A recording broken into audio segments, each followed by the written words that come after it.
দাঁড়িয়ে রেখে তবু বলে দাও না ইসলাম, অপমান হতে হবে তাদের সমান সমান।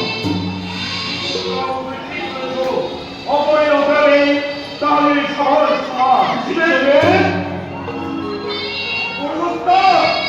কি বুঝাবে তুমি হচ্ছে না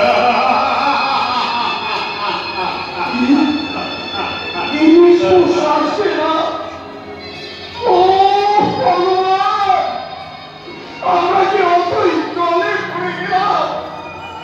আমাদের এই আমরা মানুষের কাছে কিভাবে দেখাবো মানবতা? মুখের দোষী জন্মে বসাই বল করতে গেলে টাকা তো ফুটেই থাকে, তাই বলে প্রতিদিনের কষ্ট লাগে বন্ধ হবে কথা দেবতার বৈশা যুগে বাস করবার জন্যে দেবতাকে বিয়ে করে ওই দেবী দুর্গা সৃষ্টি করেছিল। আর তোমরা কি পারবে না?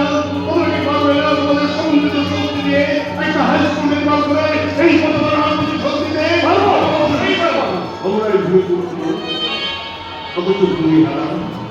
তোমরাই দ্বীপরূপী মানুষ, অথচ মনুষ্যত্ব ছাড়া।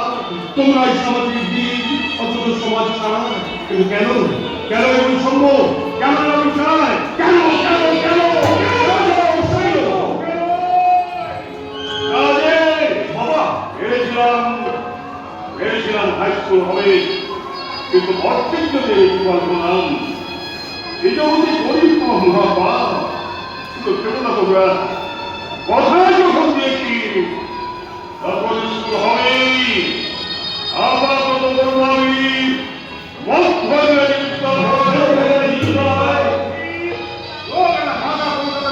শিক্ষা দিয়ে তুমি বাড়িতে বসে আছো।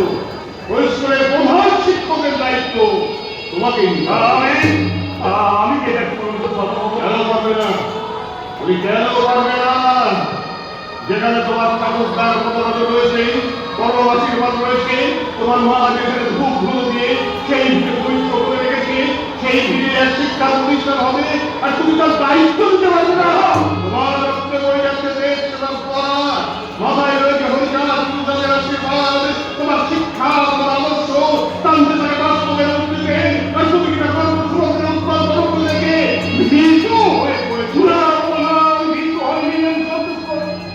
তুমি রয়েছো আমার রক্তে হয়ে যাচ্ছে দেড়শো ধরা, তোমার মাথার উপর আছে জাদু হরকার পূজাতে পরামর্শিপাত, তোমার মা যে বিরুদ্ধে ভক্তিবন্ধী প্রযুক্ত করে গেছে সেখানে শিক্ষার প্রতিষ্ঠান হবে। আর আমি তোমার আশীর্বাদ বাবা, তোমার আশীর্বাদ পেয়ে এই দায়িত্ব গ্রহণ করো। সবসময় মনে রাখবে শিক্ষা প্রতিষ্ঠান জাতি ধর্ম নির্বিশেষে সবারই সমান সম্পদ।